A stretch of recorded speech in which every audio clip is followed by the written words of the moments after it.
Hello and welcome to Karibuni Jikoni.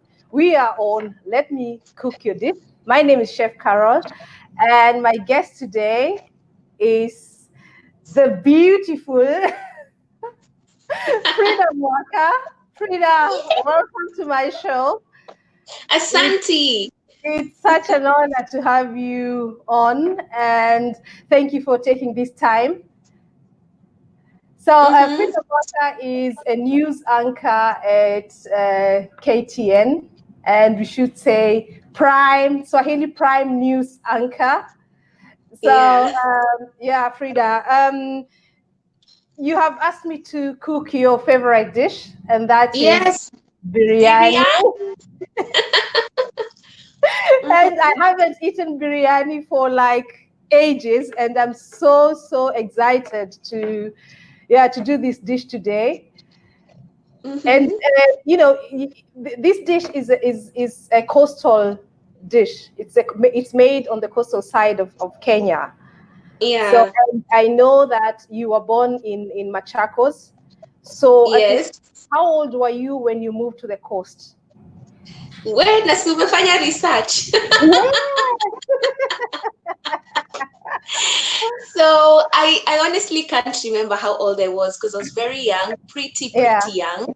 I think bado nilikuwa nanyeshwa, so ndo tukahamia Mombasa. But I was actually born in Machakos, and then maybe after 1 year or 4 months, that's when we went down to the coast. I can't remember, honestly. You can't really remember. Did you have anything to do with Machakos, or were you really coastal people after that? I am Kamba. That's one thing people don't know about me. Everybody thinks I'm Taita, I'm Giriama. Yeah, I am so Kamba. My Kamba name is Mudeu. You see, I did not research enough because I thought your parents were from the coast, and maybe that's why. Okay. My father is Kamba. My mom is Kamba Kikuyu. Okay. Yeah, wow. So Mudeu means clean, Mudeu means purity, and I think that's why now my parents used to stay in Machakos. So I was born in Machakos, Kadhiani Hospital, alafu sasa tukashuka Mombasa nikiwa mtoto mdogo. Kwa hivyo tuseme tu yani kulelewa kwangu, kukua kwangu, nimekulia Mombasa. Machakos sina memory yoyote ya Machakos. Yeah, Machakos.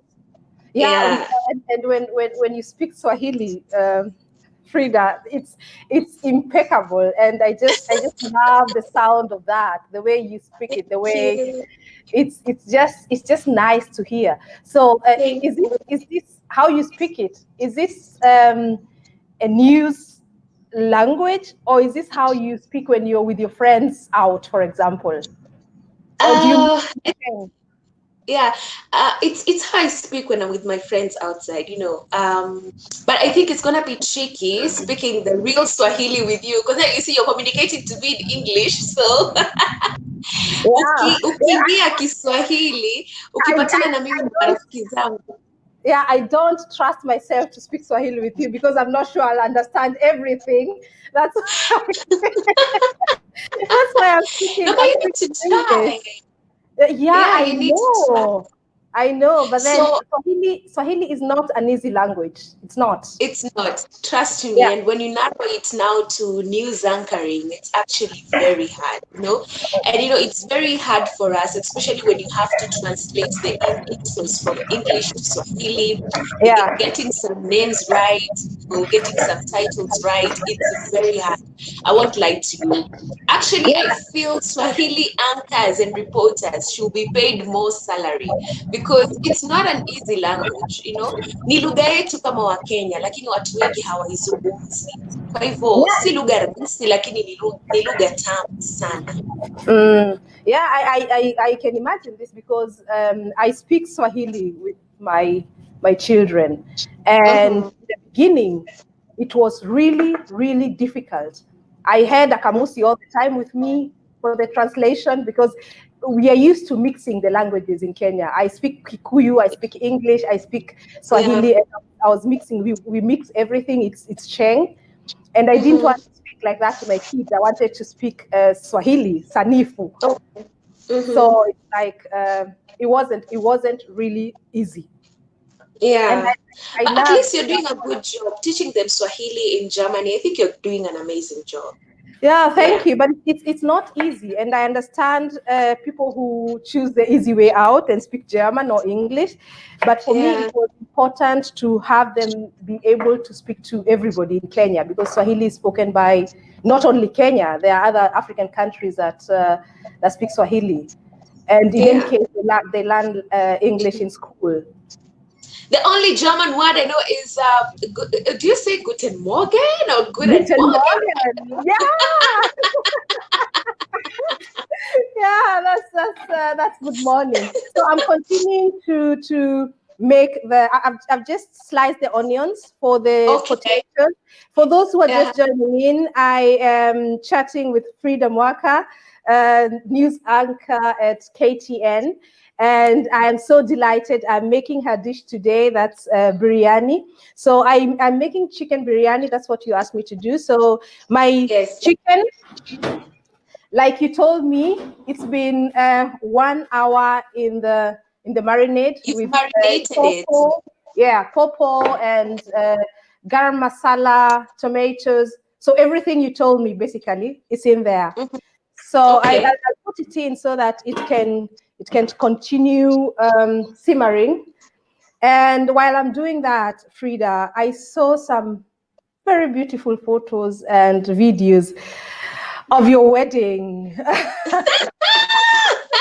But we don't hear so much about let me just call him Kichuna, a Yeah. very nice looking guy. How do you manage to let your private life stay private, being such a public person? Mm-hmm. It's a choice, Carol. It's a choice. Did you just call him Kichuna, by the way? I did, because he looks Kichuna good. is my name. No, I did I did call him Kichuna because of your name. I called him Kichuna because he looks good, and we used to use that word for Oh, guys who look oh, okay. good. Oh. Yeah, yeah. I remember All we right. used to say So, like oh, that guy, oh, Jamani Kichuna Jo. and So that's what? why. Nilichagua. I took time.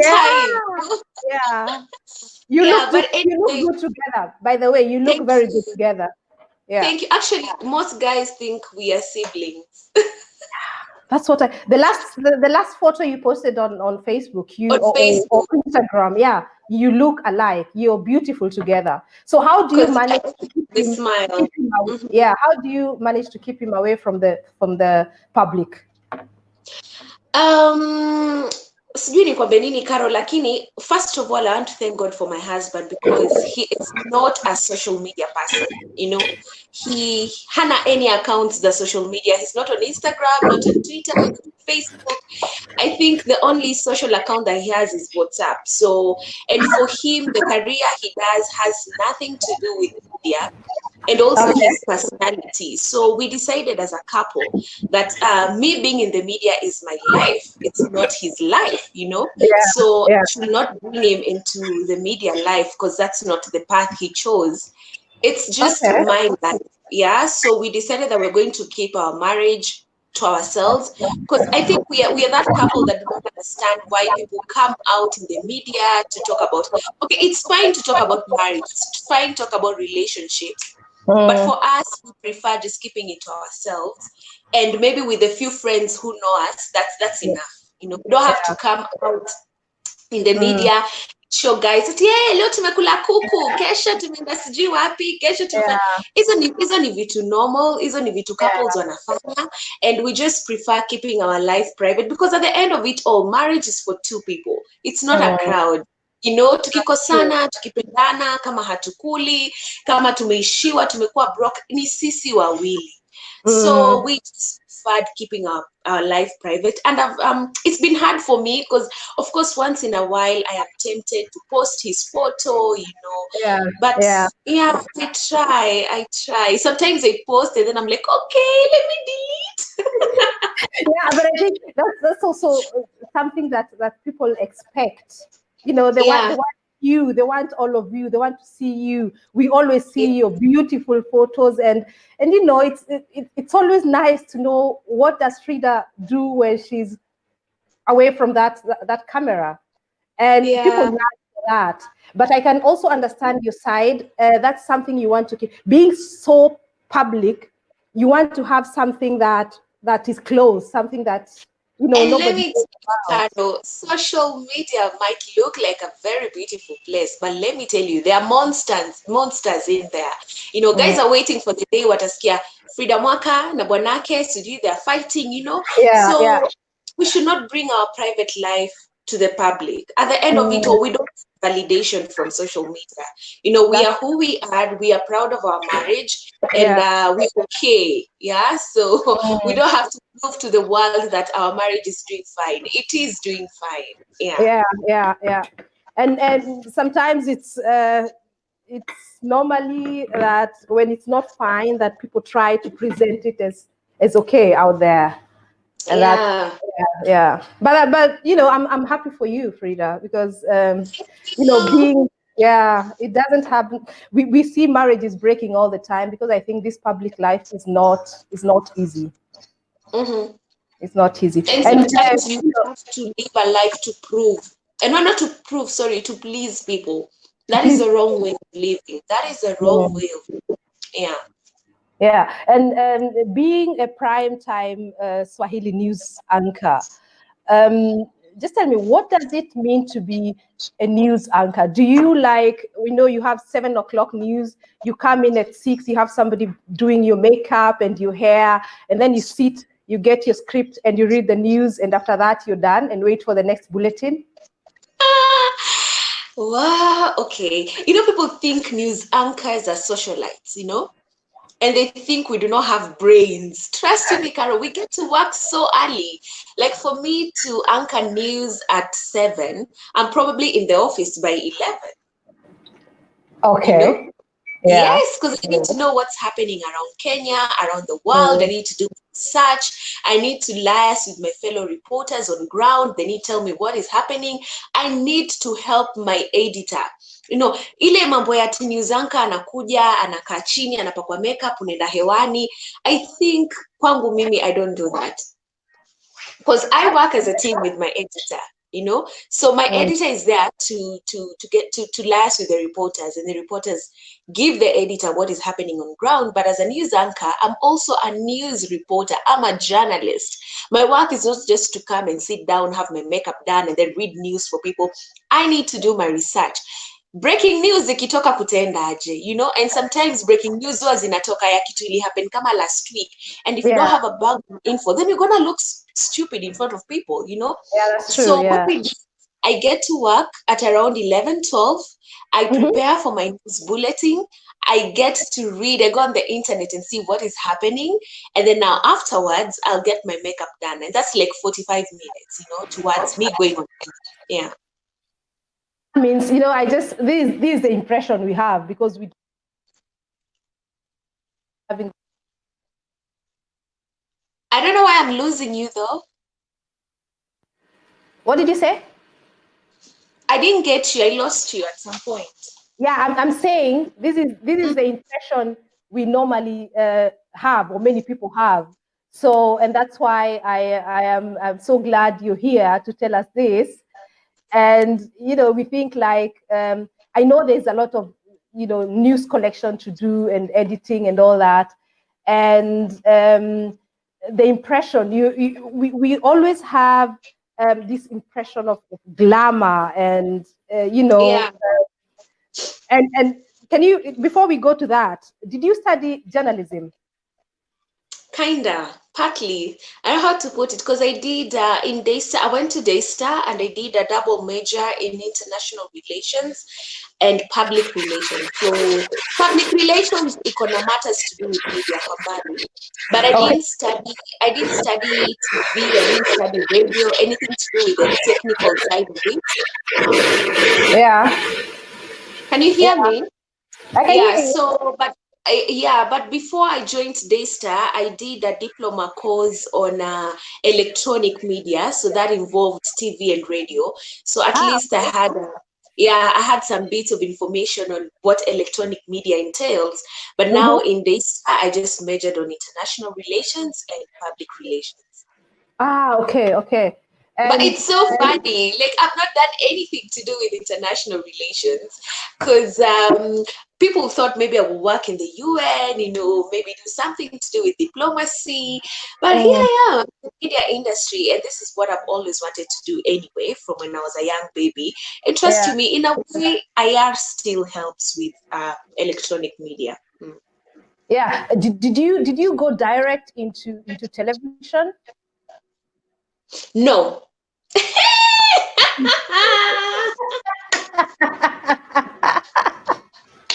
Tell us the story. It looks like there's a story behind that. Wacha nikwambie, me I think, okay, watu wamestruggle. Is my top okay? Watu wamestruggle, but I think Caro nimestruggle. Just getting on TV. Okay, my journey started in, let me just throw it back to Daystar in 2013. I joined Daystar and then nikaingia katika kituo cha redio pale Daystar. So mimi kwanza kusikika kwenye redio nilisikika pale Daystar, Shine FM. Kidogo kakuwa na competition ndani ya KTN, ni kinyang'anyiro cha vijana wadogo ambao wananuia kuwa watangazaji. Ilikuwa the presenter season 2.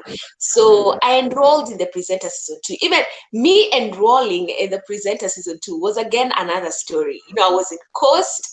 I was actually sick. I wasn't feeling well. Alafu ndo an advertisement inasema, if you wanna be a presenter, sijui nini, come for auditions. So I traveled. I went to KTN. I got to KTN at 6 a.m. Yeah. Getting to KTN at 6 a.m. I actually thought I was the first person to get to KTN. Trust to me, nilipatiwa tagia. Nilikuwa think mi ndo nilikuwa mtu wa 600 huko, kwa tag yangu ilikuwa imeandikwa 600 and something. Whoa. Young people are looking for jobs, So I get in there, so many people, but thank God we're on 6,000. The guys who registered for the program were around 6,000. Yes. And out of the 6,000, they had to narrow it to 20 people who will now join the academy. So I was privileged to get my blue card. If you got a blue card, that meant you're supposed to just go straight into the academy without a second audition. So I got my blue card, thank God. Wow. And I was so proud of myself. I knew now I'm going directly to the academy. But now the following day, say ushapigia kila mtu simu, your relatives, nini. Oh my God, nimeshinda, naingia kwa academy straight. The following day, we get a call from KTN and they're like, we are sorry. Tulichagua watu wengi sana. So I think you guys have to go through another audition. What? Oh God. It wasn't easy. So now I had to wake up in the morning, go shower, find clothes. I had to go down to Isili, get what to wear. Anyway, it was just a long story. Jikoni, when the interviews were being done at night on Sunday night. So we went for our interviews and tukakesha usiku wote. So results zilikuwa zinatoka asubuhi Monday. Saa 11 hapo saa 10. So imagine a whole night umekesha KTN ukiwa umesimama umepigwa na baridi kwa sababu unataka position ya kwa news anchor. It is an academy, so we're supposed to join an academy. So thank God at around 4 jina langu likatajwa na nikashukuru Mwenyezi Mungu nikaingia sasa kwenye presenter. So sasa Carol yangu ilianzia kwenye presenter. Pale ni competition sasa, and then also guys are voting for you. You know how the reality shows work, Yeah, I know. Yes, and during the end of the academy, tulikuwa tumebaki, I think 6 of us. That is the day I was kicked out of the academy because I kind of panicked during the last interview. We were meeting the bosses now from KTN, Wadosi, HR, sijui nani, because now they want to employ you, and this is the time sasa lazima ujitete. I remember I was asked questions. Mpaka nilikuwa nimesahau governor wangu ni nani. Yeah, it's because of the panic. Tense. You're so young. Umeingia pale, cameras, wadosi wako pale, huyu anakurushia swali, huyu swali. And I remember when I was being asked about entertainment questions, they were flowing so well. Yeah. But again, they asked me, Fridah, who do you want to be? I'm like, I want to be a news anchor. So who is your governor? Nimesahau. Yeah.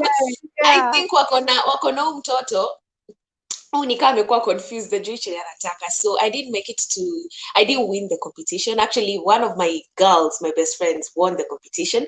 So from there, Caro, I gave up on news totally, because you see kuna ile aibu, guys are watching you on TV, and then kuna wale watu wanakuambia guy, yani hata ujui gavana wako, you know those things, yeah, and it's all about panic is so bad, but it can actually make you forget your name. It does. So I gave up on news. I gave up on news kabisa. And I was so heartbroken. And I thank God for my parents, because they were there to support me and tell me, you know what, Frida, we still love you. Even if you didn't make it for the presenter, we still love you. Yeah. So I got offers to be a news reporter. I refused. You know, a number of stations. I got calls actually. Guys were like, you know, we ni mzuri, kuna Kiswahili kizuri, njoo tukupatie kazi. I was like, no, I can't do news. I am so fed up with news. So from there, I joined Ebru TV. So Hebrew, I don't know how you call it. Hebrew, it depends with your nursery school teacher. So I joined Hebrew, and they wanted me to be a news anchor, but I refused. And I told them, let me try entertainment. So yeah, wakanipatia permission, and they told me if it's okay, I can start an entertainment show. Nikaanza kipindi ambao kinaitwa Halua Maua. Halua Maua, it's a lifestyle show. Yes, ambao tunapika sana, tunazungumzia mambo ya mavazi, lifestyle. And the program was doing so well. And then because I'm a Christian and I love the gospel industry, they also gave me a gospel show. So I think I worked at Hebrew for 2 years, and then nikatoka. Yeah. Then after Hebrew, now I was poached in a radio station, that is Kubama Radio.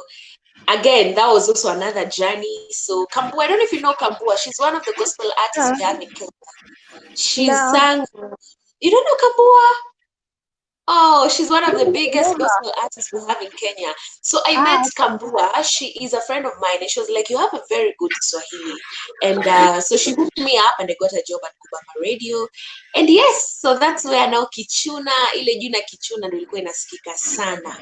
Kichuna cha mwaka. Unajua kwa sababu niko pale kwenye radio, kicheko changu. But then I love radio. I really gelled with people on radio. And from radio now, 2018, I felt I am moving to another place.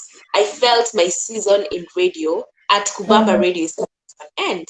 And I couldn't tell where I was going. I couldn't tell what was happening in my life, but I could feel it. And I remember telling my co-host, na feel nikana naenda, lakini sijui nenda wapi. So feeling it was time to move. Yes, I could feel it. It was so heavy in my heart, and I could feel it's time for me to transition. But I wasn't sure, because that is the time when I was now getting serious with my fashion business.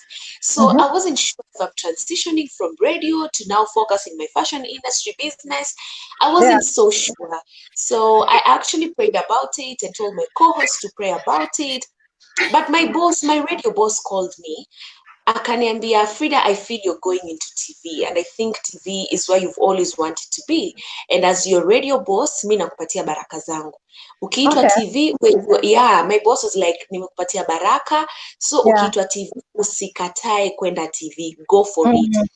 And that's what happened. So one day I wake up and I'm getting calls from almost all media houses, you know, come for auditions. And this time around, Caro, I'm being auditioned as a news anchor. Remember, I gave up on news, but I also felt in my heart it was time for me to try do news anchoring.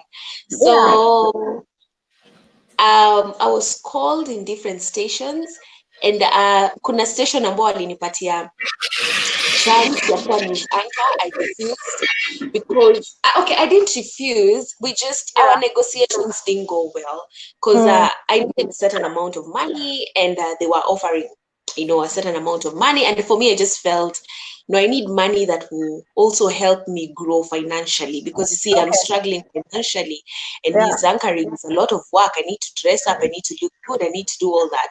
So finally, I got a job, KTN. So KTN called me. And I went for an interview, for a number of interviews. And the final day I was called and told I need to come and sign my contract, and they've picked me as a female news anchor. That is the Wow. time Mashirima Kapombe she's now in Citizen. She had just moved from KTN. So now they were looking for someone for a replacement. So Yeah, yeah, so I enjoyed and that's it's been quite a a wonderful. story. That's quite. I know, as in just a simple Wow. girl from Yeah, radio, from yeah, now becoming an Izang. It was yeah, humbling, yeah.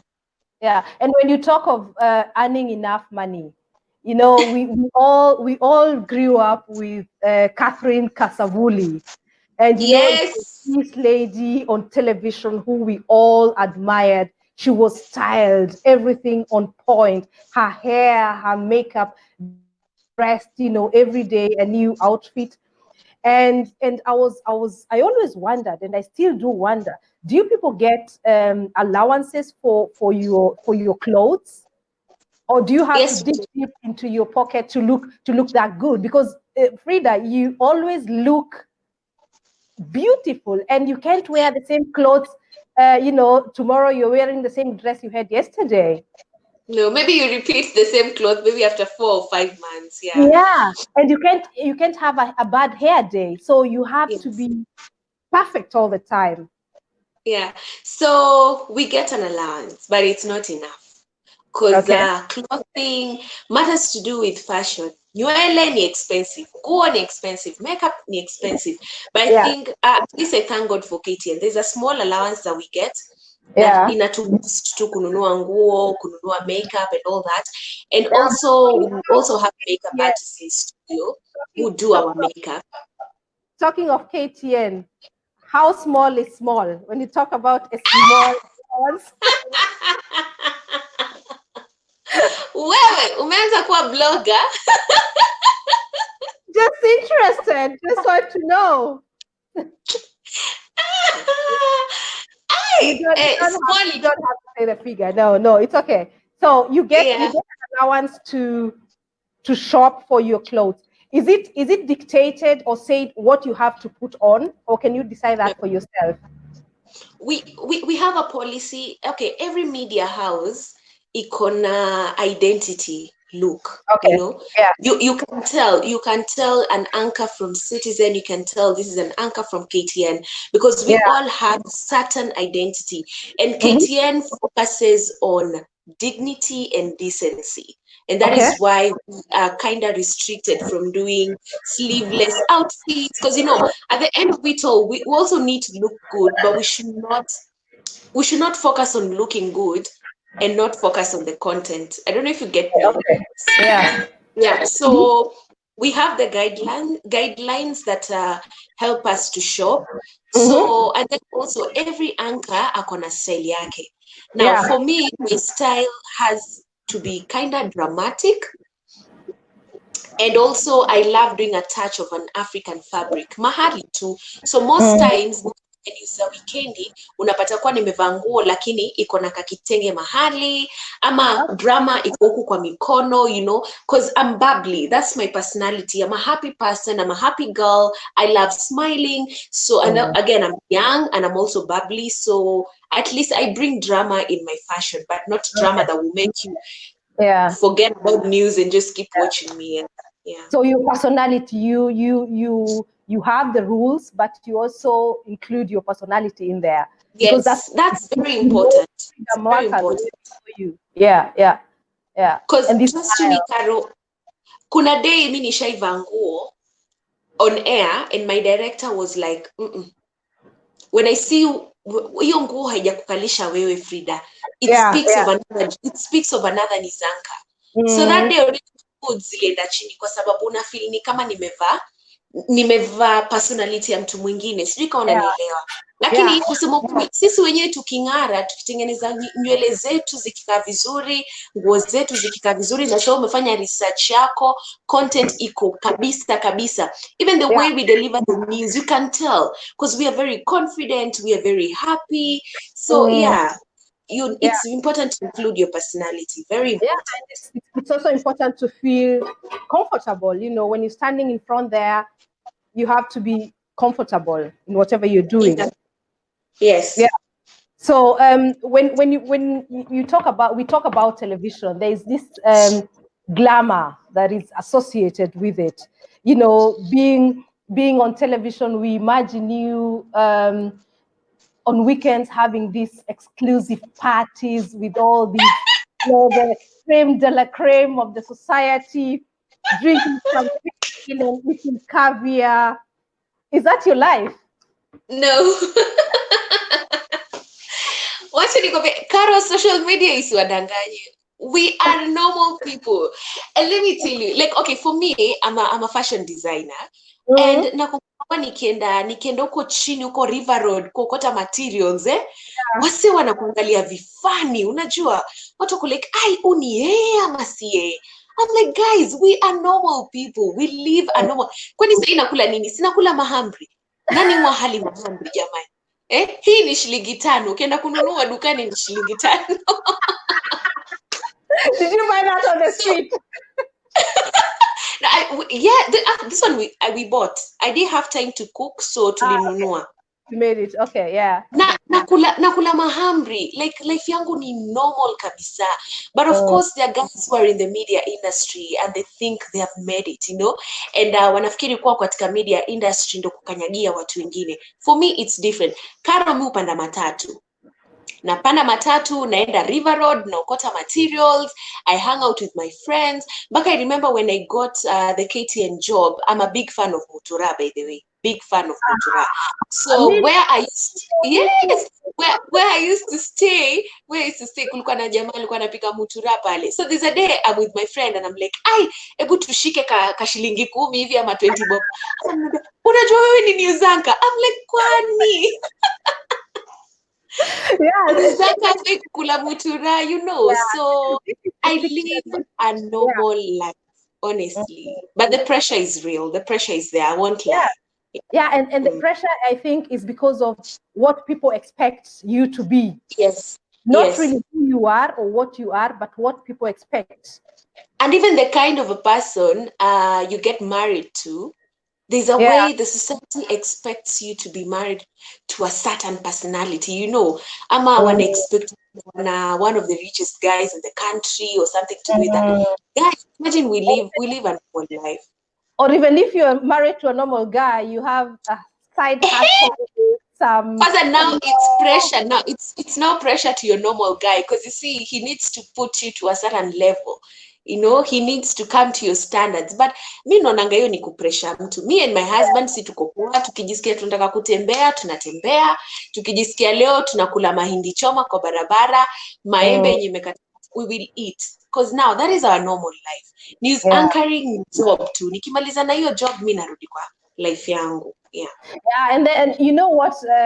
This is not fair, but what people always say is that the news anchors, especially the women, they always have to have a rich guy on the side. For you.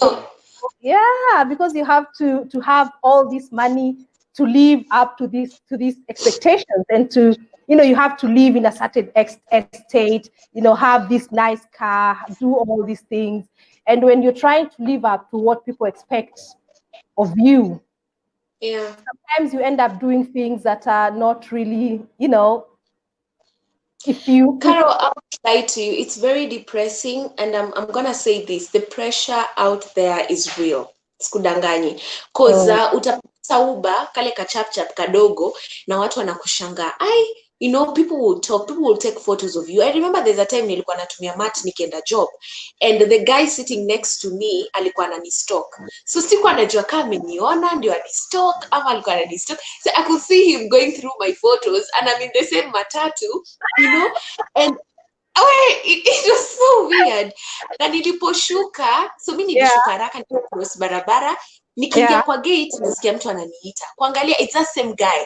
So he spotted me, naye akashuka akaanza kunifuata, And for him, he's like, mbona unatumia matatu? Mimi sikuwa najua nyu tumia matatu. So the pressure is real. And sometimes when you are there to the pressure, you get now yourself really looking for these sponsors. Because, and trust me, the sponsors are there. Hata bedhe nikawa nakwanga wanangoja tu uonyeshe interest. They are there. Because I don't know, there's something about TV. Na wanakusumbua, there are those who will call you, but it narrows down to your decision, to your character, and to your integrity. That's true. That's true. And what defines you? If money defines you, then you're doomed. You're right there. You're right there. And other than a news, you also do other programs like the one you did lately, Chozi la Mama. It was so. I just saw a section of it. It was so moving and so emotional. Yeah. And I'm wondering, how do you manage to stay in control as not really cry in front of those cameras when you're interviewing such people, such emotional things? Do you really have to, swallow in because you're trying to keep your emotions intact? And do you take that at home, when you go home in the evening doing such stories? Okay, Chozi la Mama, Ndimi za Kike, there are programs I do, there are feature stories I do, but they're still part of news. Yeah. Okay. So, Yeah. nilipokuwa nafanya Chozi la Mama, I won't lie to you, it was very emotional. And we cry, Carol, we cry. It's just that we don't want to always put our nini to shoot when we are crying, and for the world to see that we are crying, but we cry. And I remember kwa Chozi la Mama, is this that hujaiwatch yote, lakini katikati kuna mahali one of the women analia, and all I could do was just to hug her, because we are not robots. People think news journalists, I don't know, what people want to journalists, we are robots. We are not robots. We have feelings. So, of course, we cry. But again, we also have to be strong for this person, because anakufungulia roho. Sasa wewe hawezi anza kufungua roho yake, yeye analia, pia wewe unalia, cameraman analia, sasa naye atasaidia mwingine. Lazima muonyeshe kuwa it is well, you're gonna be strong. And again, we also spend our own money. That's one thing people don't know. Like when I was doing Chozi la Mama, Caro, I shopped for all those women. Kwa sababu hautaenda kwa nyumba ya mtu, anakwambia storia yake, anakwambia hajakula chakula for 5 days, alafu unamwambia it is well. It is not well. No. At least beba unga, beba kama ni mchele, beba skari. Akisema hajakula, basi na mimi ninakuletea hiki kidogo, naona kwa kitakusaidia. So I hate it when people think we are heartless. We are not heartless. We just do these stories to show people what is happening in the ground. Reality kwa ground vile vitu ziko. Kuna watu wanaumia, kuna watu wanataka kusaidiwa, lakini nani atasema storia yao? Nani? So for me, I'm a voice, so I need to voice their issues. So of course, it affects us. Sometimes you go home, uko down, mpaka unapata nyumbani unakula nyama hata iteremki vizuri, juu unafikiria uliacha ule mama hana food, but again, huwezi saidia dunia yote. You can just help na ile kitu uko nayo. And because of that, actually, so after this interview, I'm actually going to shop for the mamas. Thank God for people who responded well to the story. Kuna wale wametuma pesa. So so you're getting from friends, people who would like to contribute, and you go and use that money to shop. Yes. So I don't have much money. Okay, so what guys did, I also mi si mzuri na pesa. Nilikuwa naogopa watu anitumie pesa, the next thing nisahau ninunue weave. So what happened, most people who wanted to help these mamas, I just gave them their numbers directly, nikawambia wasaidieni kama mko na kitu watumieni. Alafu pia sikutaka zile siasa za mwanahabari wa KTN anatumiwa pesa. Guys can just come up with weird stories. So the little money that I have, it's actually 3 of my friends that's sending cash. Wakaniambia, when you to shop for the mamas, ongezea na hii. So it's more of my few friends, actually 3, and myself now. Okay. That's a job, and God bless you for that, Fridah. And you also in the fashion industry, like you said, you talked about that dog. So you have your own clothing line, House of Kichuna. Yes. So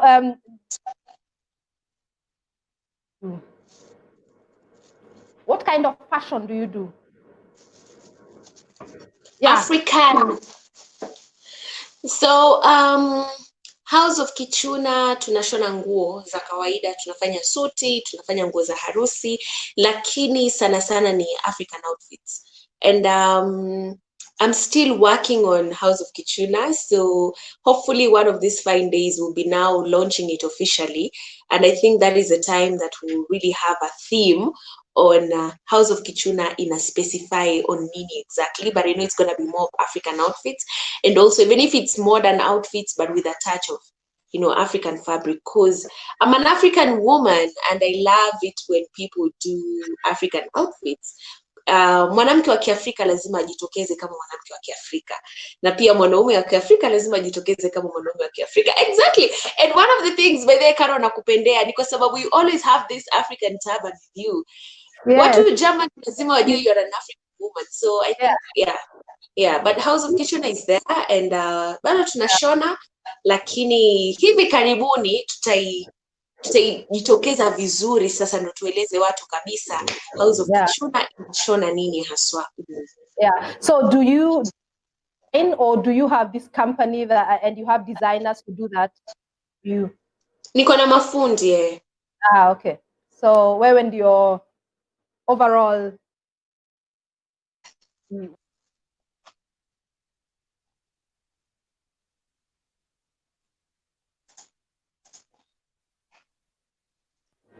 Aunielewi? Kabisa. Okay.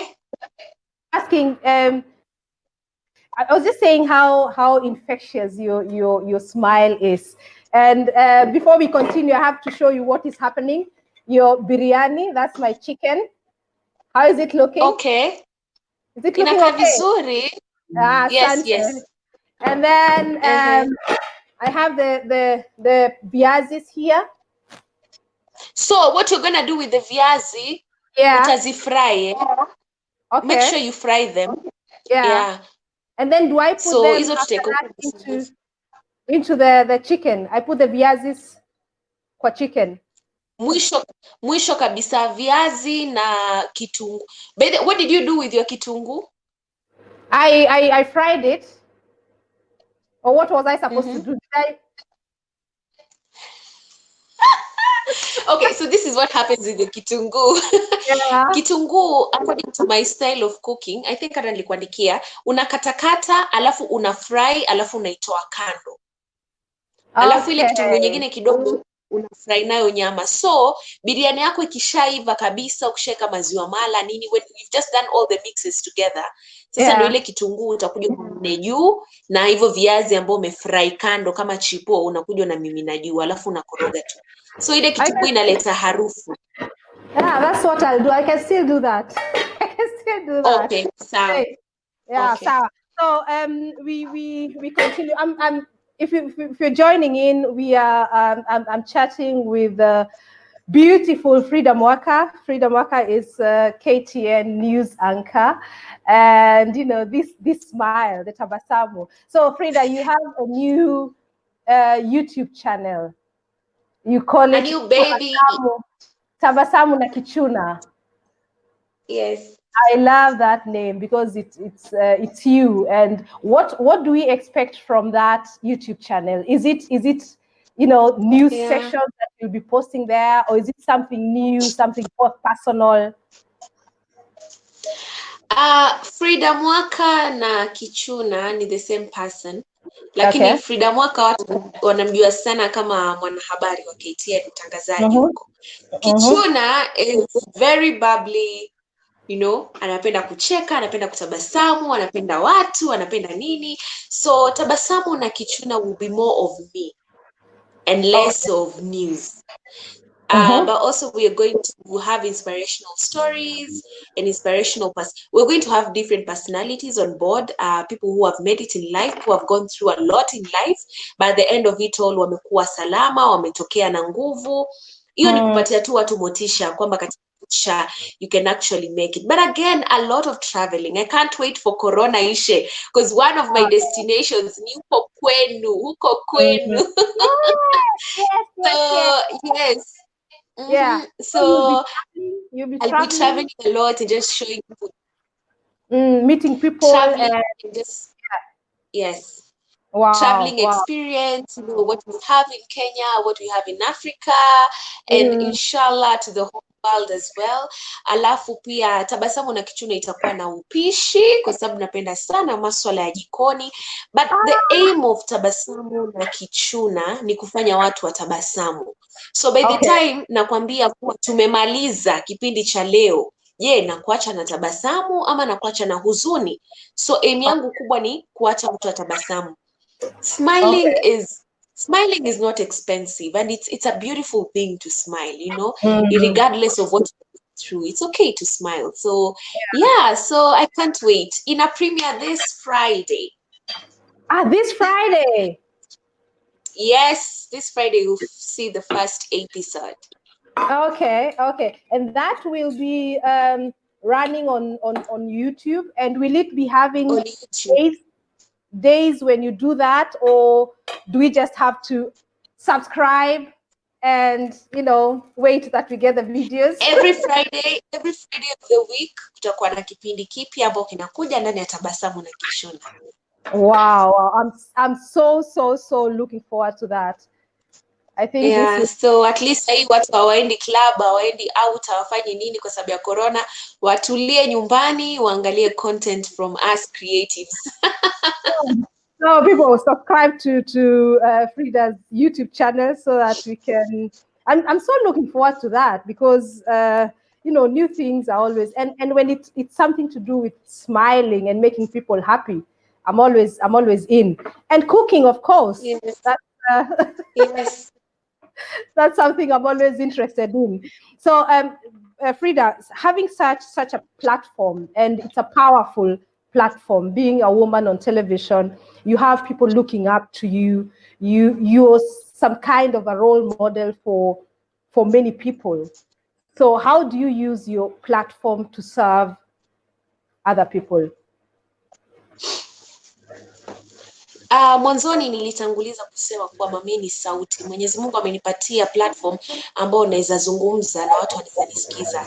Kwa hivyo one way that I use my place ama my platform to help people is to speak about their issues, and that is why I do ndimi za kike, nafanya chozi la mama, na sana roho yangu mimi iko katika masuala ya wanawake na watoto. Kwa hivyo nazungumzia masuala ambayo yanaathiri wanawake na watoto, na vile pia wanaume sijawasahau. Kwa hivyo cha kwanza na cha muhimu kabisa ni kwamba mimi naitumia sauti yangu ili watu wengine wafaidike. Alafu Mwenyezi Mungu vile amenipatia roho ya kusaidia. Karo, mimi si tajiri, sijabarikiwa na pesa nyingi, lakini kile kidogo ambacho Mwenyezi Mungu amenisaidia nacho huwa nasaidia. And because of my platform, it's easier for me to reach, you know, to reach companies, to reach people who can help the needy in the society. So that's also something else to do. I love helping, anything to do with helping. And let me tell you, by the way, Tabasamu na Kichuna si jina mpya ati limekuja sahi kwa sababu ya YouTube. Tabasamu na Kichuna imeanza kitambo. Tabasamu na Kichuna is an initiative that I started to help the needy people in the society, you know. So now I'm bringing it on YouTube so that we can still do the same thing. Something else, I am a testimony. I am a Christian, so of course I speak of what the Lord has done to me, and of course that is a testimony to people who have followed my life, know that where I am today is actually a testimony. So for me, tuseme tu ni ile maisha yangu lazima yawe mfano mwema. Maisha yangu ni kioo kwa jamii.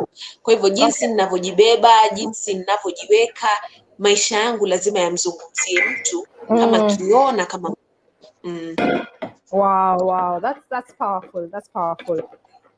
And I think I admire you for that. I admire your character. I admire everything about you.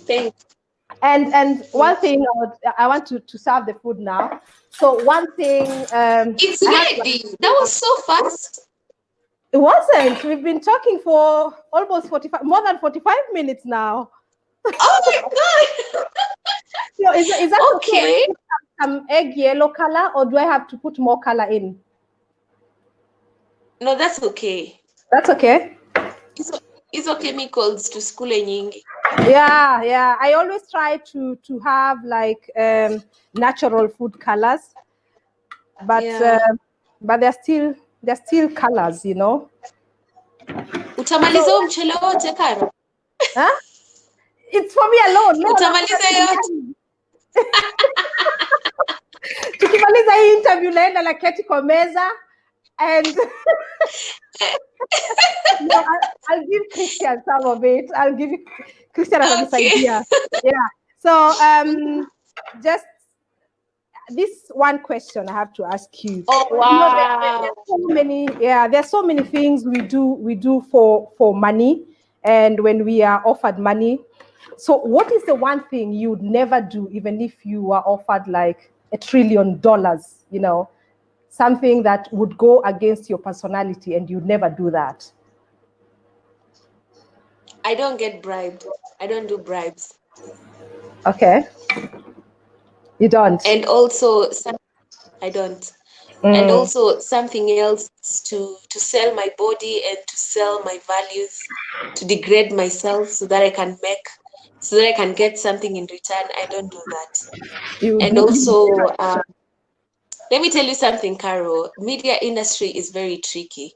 You know, sometimes you're paid to do a certain story, and you know this story is not a good story, or maybe unatry kuficha jina la mtu amefanya kitu kibaya, alafu anakulipa anakwambia chezea chini. That's not journalism. For us, we are here to tell the truth. So you can't. Let me just put it this way: you can't buy Fridah. You can't buy Fridah.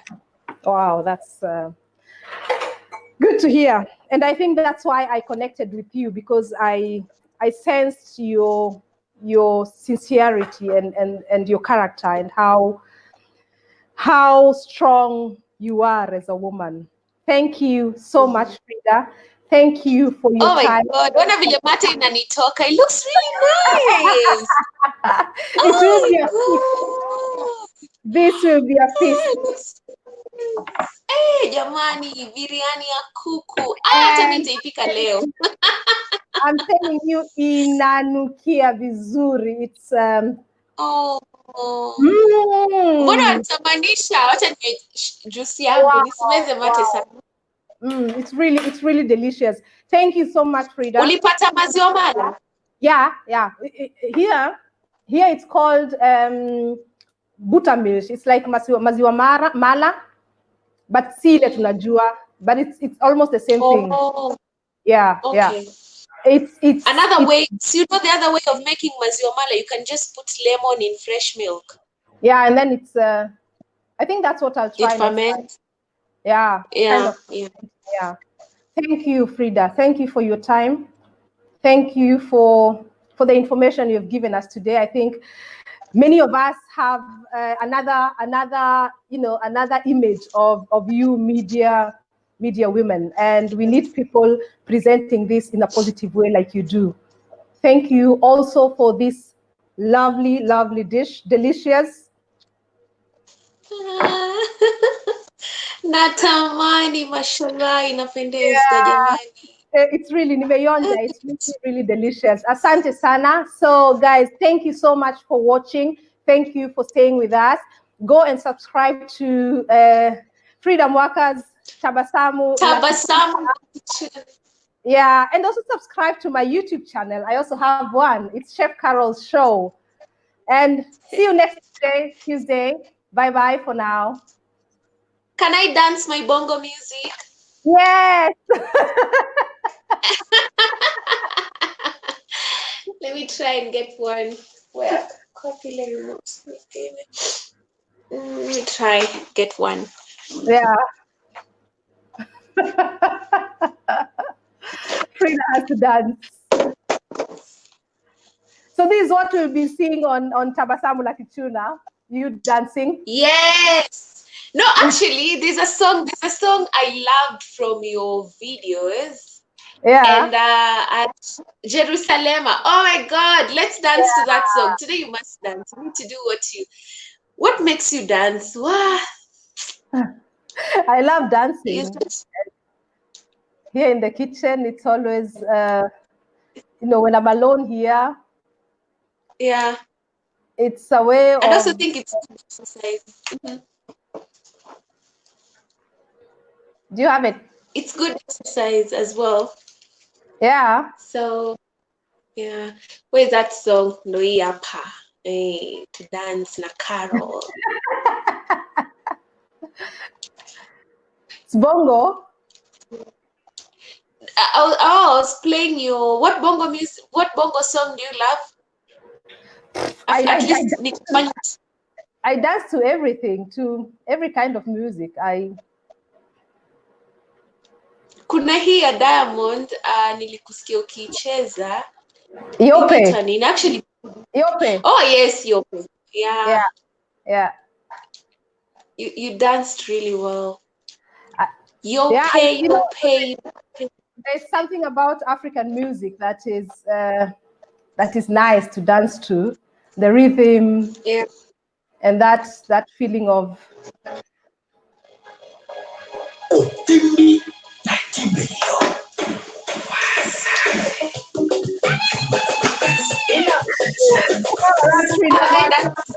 we go with you.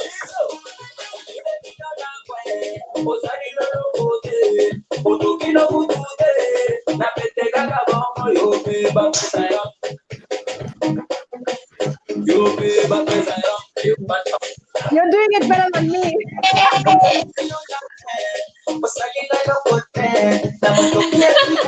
Now, you guys, I just said bye-bye. I have been dancing with Fridah here. See you next Tuesday. Bye.